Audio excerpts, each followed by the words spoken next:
Salut tout le monde, j'espère que vous allez bien, bienvenue sur Ramène de l'amour. Du coup, on se retrouve aujourd'hui sur une vidéo pour savoir comment faire son business plan pour son restaurant, alors pour son restaurant de ramen ou tout autre restaurant, la chose s'adapte en fait. Donc il y a deux parties, alors déjà, bon c'est disponible en description hein, pour ceux que ça intéresse. Déjà, il y a déjà le business plan, c'est quelque chose que vous devez faire pour vous. Alors c'est évidemment quelque chose qui est indispensable pour obtenir un financement bancaire parce qu'on va forcément vous le demander. Mais c'est avant tout quelque chose que vous devez vous approprier parce que c'est quelque chose qui va vous suivre en fait tout le long de votre projet. Moi, c'est quelque chose sur lequel je reviens régulièrement pour adapter les chiffres, pour voilà, une fois que j'ai un peu plus de précision sur mes coûts, etc. Donc je les adapte et c'est notamment par exemple un fichier qui va vous permettre de savoir le nombre de plats par jour que vous allez devoir faire pour pas perdre d'argent. Donc voilà, ça fait partie, je pense, des qualités à avoir lorsqu'on ouvre un restaurant, c'est vraiment de maîtriser quand même les chiffres, vos coûts, vos marges, savoir vos charges fixes, etc., etc. Donc c'est ce qu'on va voir aujourd'hui. Alors on va pas voir tout le document parce qu'évidemment je réserve ça à ceux qui cliquent dans le lien de la description, mais je trouvais ça intéressant quand même de faire voilà un gros dégrossissement, on va dire, de ce que j'ai à vous proposer. À savoir que le business plan que je propose en fait se fait en deux étapes. Donc il y a une étape vraiment chiffrée où on va du coup poser tous les chiffres, et il y a une étape plus rédactionnelle, donc là où on va faire l'étude de marché, voilà, on va aller dans la rue, les machins, les trucs. Donc aujourd'hui on va juste se focus sur le côté chiffres. Et je vous propose du coup qu'on se retrouve sur mon PC et qu'on parcourt un petit peu le fichier ensemble. Eh bien nous y voilà, alors voilà le point de départ si jamais vous voulez vous lancer un petit peu dans l'entrepreneuriat. Vous n'allez pas avoir le choix que de faire ce genre de fichier. Et puis pour moi c'est quelque chose sur lequel vous devez passer un petit peu de temps. Que vous devez même prendre un peu plaisir. Alors je suis pas du tout dans la compta, je déteste ça, je n'aime pas voilà tous ces termes, etc. Ça me le fond de roulement et machin et trucs, franchement c'est assez compliqué pour moi de digérer tout ça. C'est aussi le principe de ce document là, c'est que vous n'avez pas forcément grand chose à faire, vous avez juste à remplacer un petit peu les chiffres dans le tableau.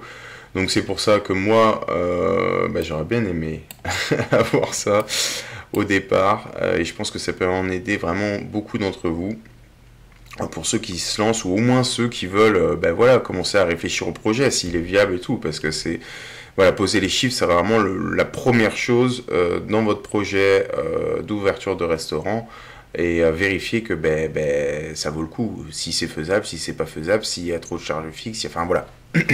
Donc on va voir tout ça ensemble, on va pas voir tout le document, encore une fois je réserve un peu l'exclusivité de l'entièreté du document à ceux qui cliquent dans la description, encore une fois. Mais voilà, on va faire une petite photographie globale ensemble du fichier. Donc là vous voyez ça se compose en fait en plein de petits onglets. Et le premier onglet, donc du coup vous allez vous retrouver devant ce tableau là, donc en fait c'est la photographie globale de votre projet, donc c'est par ici que vous devez commencer. Donc en fait vous allez avoir en premier lieu l'acquisition d'un fonds de commerce, donc en fait là ici besoin, donc vous avez les coûts, en fait tout ce que va coûter votre projet, et ici les ressources c'est votre apport, c'est l'argent que vous allez injecter. Dans ce tableau de besoins, je vous ai mis en fait en deuxième onglet un petit récap. Donc en fait là ça, les investissements pardon, c'est un détail du tableau des besoins en fait. Donc ici ce qui va être important pour vous, la première chose pour créer votre projet, c'est de définir évidemment le coût de l'ensemble. Donc vous avez en premier lieu, comme je le disais, le fonds de commerce. Donc attention, évidemment, vous pouvez ne pas forcément acheter un fonds de commerce, vous pouvez partir d'un local vierge. Moi, je trouve ça intéressant de partir avec un fonds de commerce dans le sens où il y a déjà une cuisine, même s'il y a des travaux, bon, la cuisine est posée, et généralement il y a une extraction. Donc là, pour mon activité de ramen, évidemment, il faut absolument une extraction. Donc voilà. Moi, je trouvais ça bien de repartir d'un fonds de commerce donc, qui n'était pas un ramen auparavant et donc créer un ramen avec voilà, une structure où il y a déjà une salle, il y a déjà des tables, il y a déjà une cuisine, il y a déjà un espace de stockage, il y a quelques matériels voilà, qui m'ont intéressé. Par exemple, dans le fonds de commerce que je reprends, il y a une grosse chambre froide qui est super pour mon activité. Donc voilà, moi je suis parti avec un fonds de commerce. Donc évidemment, vous allez devoir mettre le coût du fonds de commerce. Encore une fois, si vous n'avez pas identifié pour le moment de fonds de commerce, vous pouvez mettre un tarif indicatif. Le but, c'est pas de toute manière ce tableau-là va sans arrêt bouger tout le temps. Alors moi, ce qu'il y a de bien, c'est que je vous ai mis déjà moi tous mes calculs en fait déjà. Donc normalement, vous auriez Enfin, ça vous donne déjà une bonne liste sur lesquelles quoi penser, quoi. Mais voilà, alors, il y a peut-être des spécificités aussi à rajouter, à voir selon votre activité.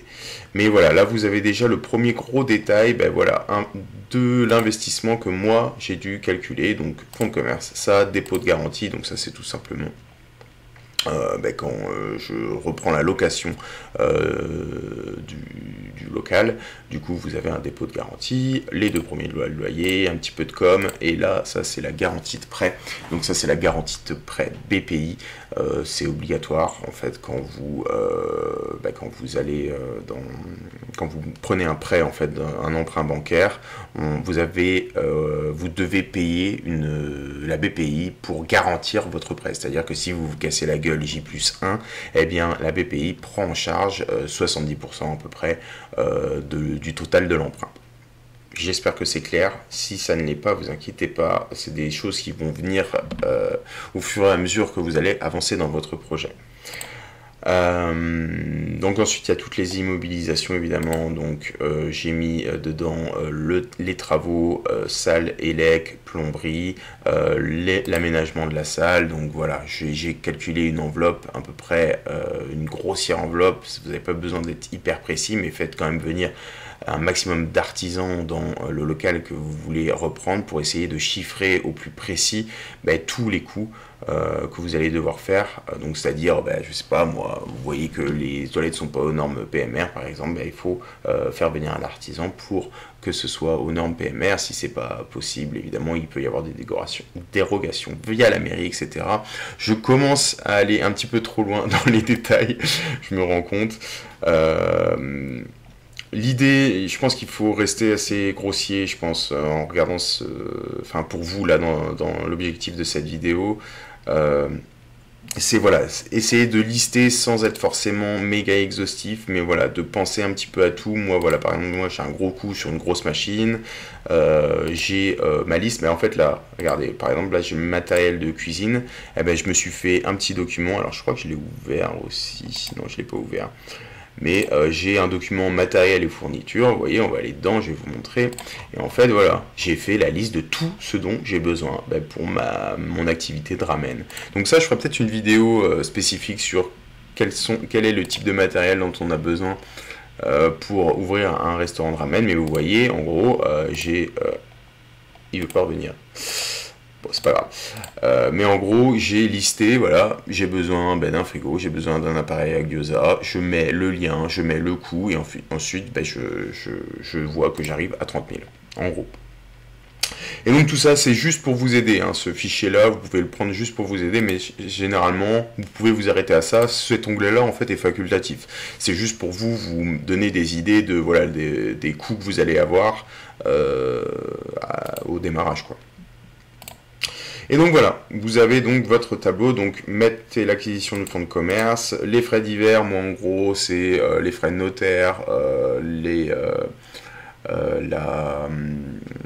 la garantie BPI, les dépôts de garantie, les premiers loyers, etc. Donc ça j'ai estimé à peu près à 10 000 €. Ensuite le matériel, donc ça c'est ce ce dont on vient de parler, et les travaux. Ensuite, un stock de départ, une trésorerie. Là, bon, j'ai un petit peu déconné peut-être sur la trésorerie, un petit peu trop en trésorerie. Je pense qu'on peut commencer à moins de ça. Et là, vous vous rendez compte que, ben voilà, j'apporte 15 000 avec mon associé, et donc 15 000 sur un emprunt où je demande 110 000.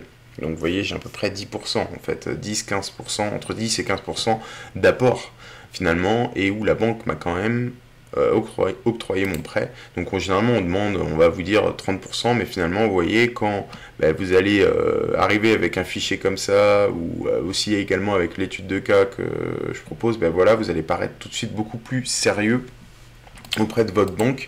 Et du coup vous voyez, moi j'ai fait plusieurs banques, il faut en faire plusieurs.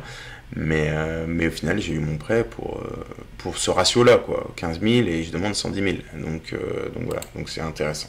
C'est pour dire que si vous avez un projet qui tient la route, ça va le faire. Pas d'excuses, même si vous avez un petit apport. Ou même pas du tout, hein. Des fois, vous n'avez pas du tout d'apport et il y en a qui arrivent à avoir leur prêt. Donc il n'y a pas d'excuses, il faut tenter votre chance. Prêt d'honneur, ça le prêt d'honneur c'est généralement, alors renseignez-vous sur le réseau entreprendre de votre région. Généralement votre région peut vous prêter de l'argent à taux zéro, donc là il me prête 25 000 euros, donc ça c'est quelque chose qui est sur ma pomme à moi, c'est pas sur la société, c'est quelque chose que je vais rembourser personnellement. Donc moi ça c'est des conditions différentes selon toutes les régions, donc ça je vous invite vraiment à voir avec votre région, j'ai pas envie trop de m'étaler là-dessus. Donc voilà, vous voyez que déjà faites ce premier tableau là, alors évidemment il y a des petites indications, et vous avez déjà avec ce document là, vous voyez là toutes les cellules grisées en fait c'est des calculs automatiques, donc là vous avez rien à faire, vous avez déjà ce propre tableau là que vous allez déjà demander à partir du moment où vous remplissez ça. Donc voilà, par exemple, vous voyez le soulagement d'avoir ce genre de tableau, parce que évidemment le financement des investissements, le remboursement d'emprunts, c'est des tableaux qu'on va vous demander forcément. Donc voilà. Ensuite, on a une autre chose qui sont les salaires et les charges. Donc là, pareil, vous voyez le document, ce qu'il y a de bien, c'est que moi, bon, j'en ai que 3, dont moi, il y a 3 employés. Évidemment, s'il y a plus d'employés, vous faites ça, vous insérez une ligne, vous regardez les calculs qui sont faits, vous les recopiez et c'est fait.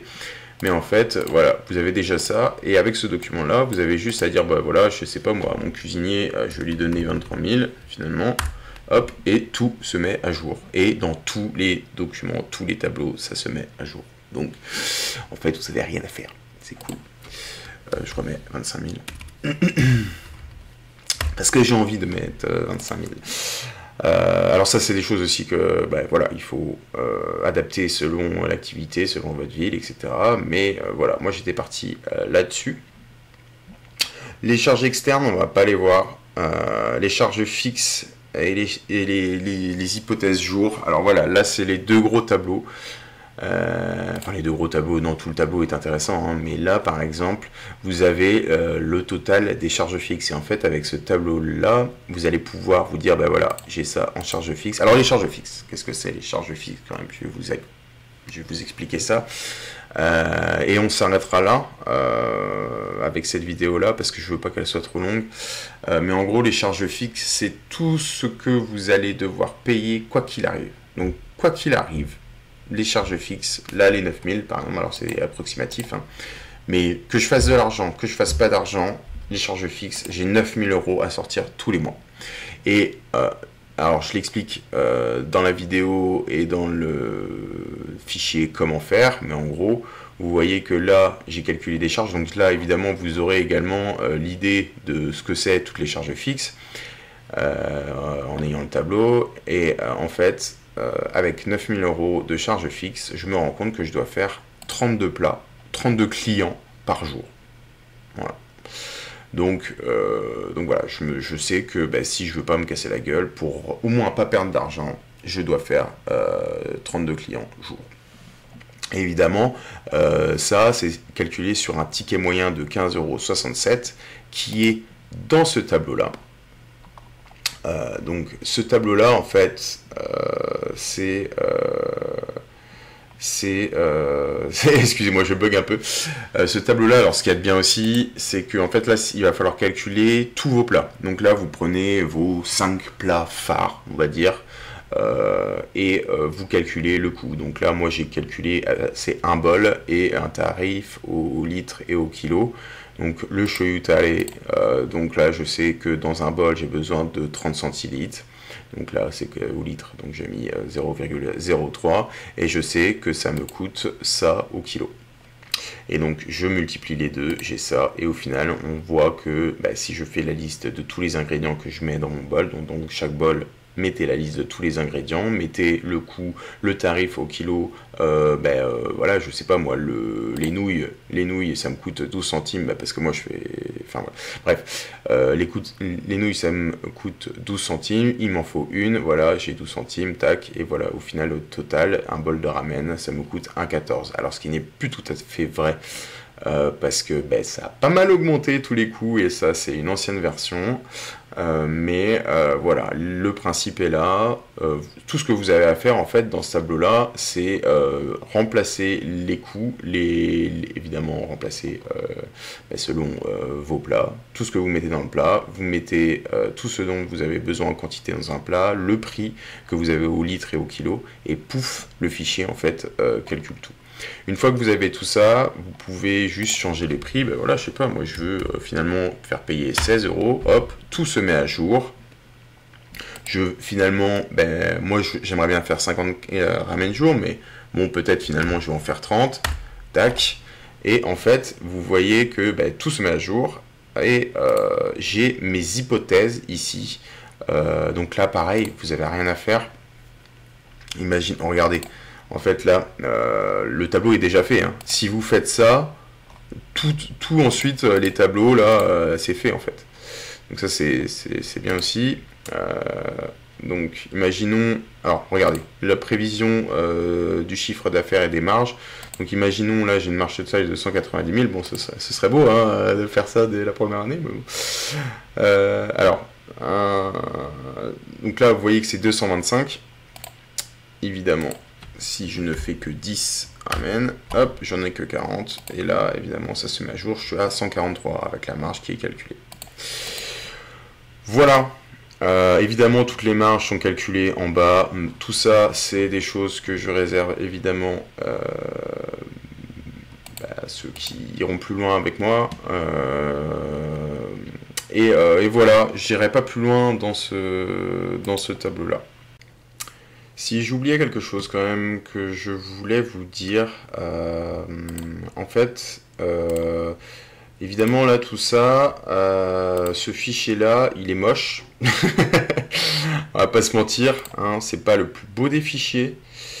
Par contre, en fait, ce que vous avez à savoir, c'est que moi là, ça, c'est tel quel que je l'ai utilisé, il est de cette forme-là.